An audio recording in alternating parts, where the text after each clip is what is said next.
Hello and welcome to DFS Coach Talk. I'm Andrew Hanson alongside Josh Crash Davis. It's Saturday, November 27th, 2021. We're back in the studio for the Week 12 NFL Primetime show. We've got a divisional battle here between Cleveland and Baltimore. And we're going to break down Seattle and the Washington football team. And Crash, this is a really interesting rematch here with Cleveland and Baltimore. The last time they played last season, they put up 89 points. Cleveland won it 47-42. The over-under in this game is 47. So Cleveland got that all by themselves last year. Yeah. Was that game in primetime last year? I feel like it was. Yeah. That's when Lamar went to the restroom, came back. Oh, yeah. And the running backs just kept scoring touchdowns left and right.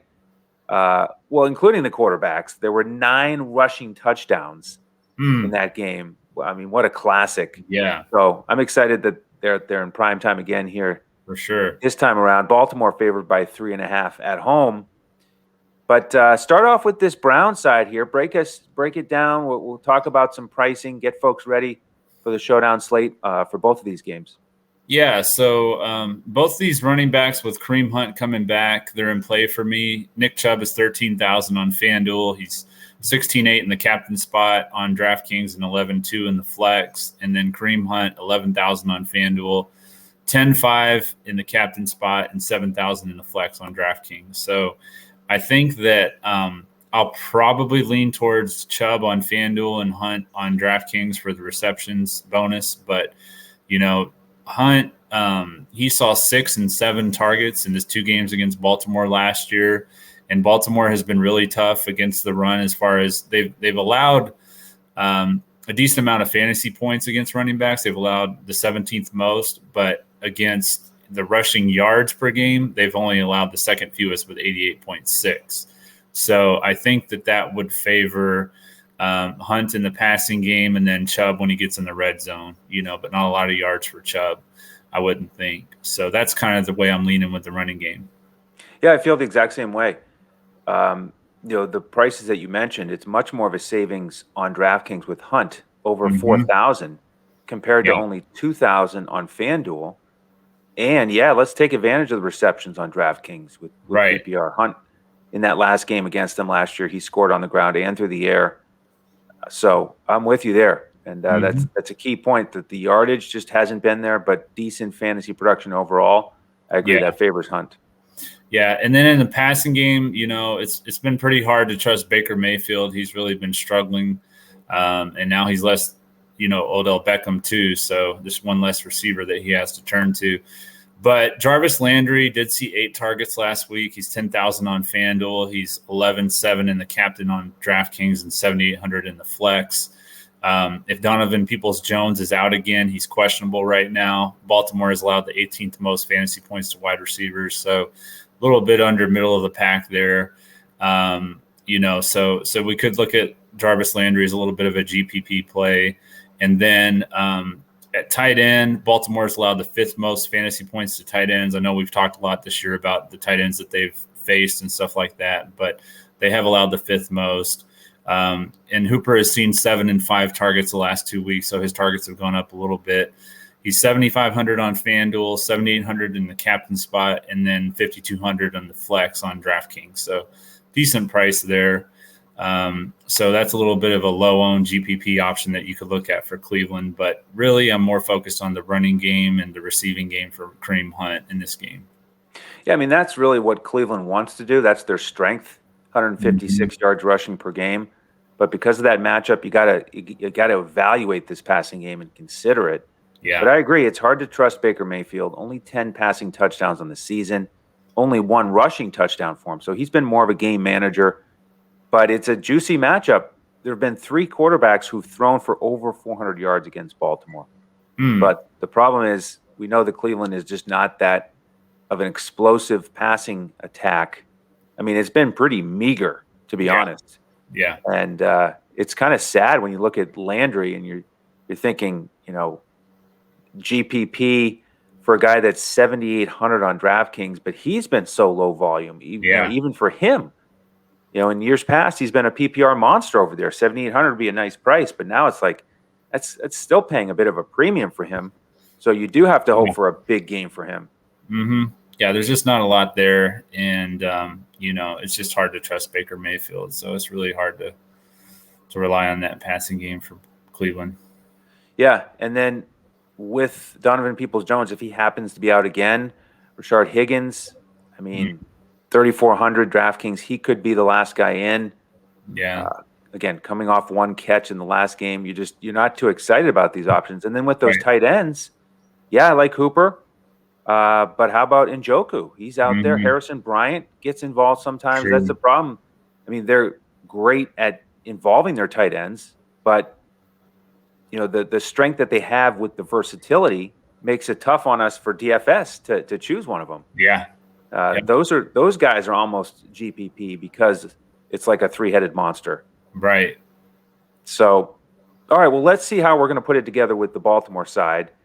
I certainly like them as favorites here at home with Lamar back in the lineup. They're able to get it done against Chicago last week with Tyler Huntley. And Lamar on paper here, pretty good matchup. Cleveland's they've given up the 8th most fantasy points to quarterbacks.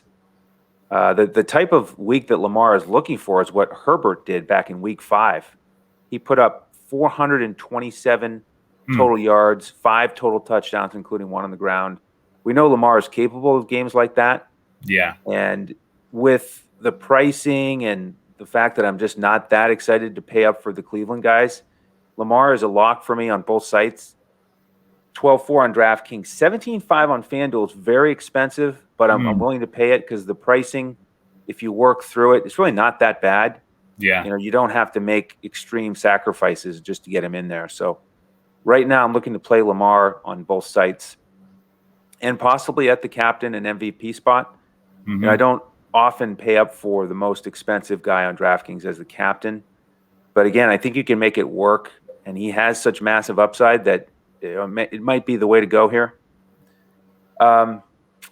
With the rest of Baltimore here, let's talk about who he might pass it to. We've got Hollywood Brown questionable to get back out there with a thigh issue. He missed the last game. And this is a pretty important figure in this contest, in my opinion. The volume has really picked up for him before his last game where he missed it. Those three games before that, he had between 12 and 14 targets. And if you look at who's had success against Cleveland from a wide receiver standpoint, it's been these speedy guys on the outside. Tyreek Hill, Brandon Cooks, Justin Jefferson, and then Mike Williams, who's got more of the size. But that's where they can be beaten. And Brown, really has strong chemistry now with Lamar. You got to pay for him, though, 10-8 on DraftKings.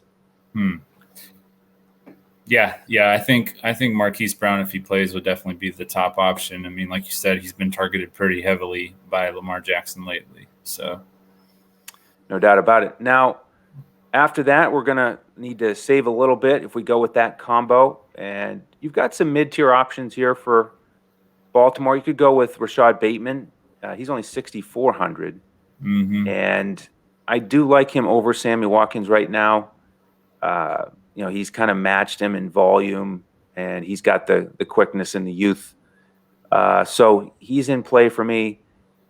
Devin Duvernay, who got 4 catches last week for 37, I think he'll take a step back if Brown is out there, and he'll be that 4th option who may not get out there too much. With the running backs here, Freeman really has taken a lead there in terms of the usage and the touches. 22 touches last week to Latavius Murray's 12. But with the way that the lineups are going for me so far, I may get Murray out there as a value just to save money. I think there's enough volume there where he's got the potential to pay it off. And then, of course, we got to mention Mark Andrews here. Middle of the road matchup. He's a big target guy. 8 catches again, last time out. And then Nick Boyle is questionable. He played last week, but only had 1 target. He's been dealing with a knee issue. He's minimum price on DraftKings only 200. You could sneak in there and score a touchdown, but certainly a real deep GPP option given his health and lack of involvement so far. Yeah. So what are your thoughts here on Baltimore other than Lamar and Marquise Brown? Anybody stand out to you? Do you still want to play Mark Andrews if Marquise Brown plays, or do you think that if he does, then you'll probably just not play Andrews? I probably won't in the same lineup just because of the price. Yeah. I think he can still have a strong game, but I don't know if I'll be able to fit all three of them. Yeah. Well, I think if Brown is out, then Andrews would be the top, option for Lamar. So that's one thing I would be looking at. And yeah, Murray, he's been getting some red zone work, so that's definitely a possible GPP play. What do you think about Justin Tucker? Seems like a kicker's been in the top lineups lately. So, oh yeah, Tucker's a strong candidate. I'm glad you mentioned him. 4,200, very reasonable on DraftKings, with possibly the best kicker in the history of the NFL. mm-hmm. So I definitely like him, more than usual for any kicker. Right. Yeah. And the weather looks fine. Looks like probably, mid 40s tomorrow night. We're recording this on Saturday night. We'll see if there's any wind that pops up. But assuming that it's calm, should be fine conditions for Tucker. Yeah, that sounds good. All right, before we move to game 2, we will want to invite you in to join the family this weekend. DFSCoachTalk.com. Sign up for one of these deals. It's Black Friday continued. Great options here. You get some deals for basically $1 a day, our best prices ever. So jump in now. You'll get all the NFL and NBA lineups with whichever package you get. And try to sign up Sunday morning so that you can get our main slate lineups as well. We give those out at about 12:10, 12:15 Eastern. So jump in this weekend, and we'd love to have you. All right, let's move to Monday night football, 8:15 Eastern. We've got Seattle and the Washington football team. 46.5 is the total here, and it's a pick'em, which I think is fair given this matchup. But, I can't remember the last time I saw a pick'em in the NFL this far ahead of game time. So I think it's noteworthy. And I do have some interest here on both sides. I'm really looking forward to this. I think it could be high scoring. So why don't you kick things off here with the visitors being Seattle? Yeah, it's been a long time since I've seen a pick'em too. I think for just a split second, the Green Bay LA game was a pick'em, and then the Rams are now actually favored. But so for this game, I think that Russell Wilson, if he's ever going to bounce out of this funk that he's been in lately, this would be the opportunity for him to do it. He had to play against 2 top 10 pass defenses in the Packers and the Cardinals. This week he goes against the team that's allowed the most fantasy points to quarterbacks in Washington. So this would be the week for him if it's ever going to happen, I think. So definitely Russell Wilson's in play for me. And then his receivers, the top 2, obviously with Metcalf and Lockett. Washington has allowed the 4th most fantasy points to wide receivers. And Lockett has been the better of the 2 since Wilson's come back. He had 4 catches for 115 last week against Arizona. So I do lean, towards him over Metcalf. Metcalf just, I don't know. He's got some things to work through, maybe mature a little bit. It seems like he's just not always locked in emotionally and giving it his all. So, yeah, we saw the late flare up for him recently. So certainly there's some room for improvement there. But I agree with you completely. I mean, could you ask for a better chance here for Russell to get back on track? And he's got another week under his belt. So I like him for sure. Good matchup. And I think he'll be in most of my lineups. Mm-hmm. Yeah, definitely.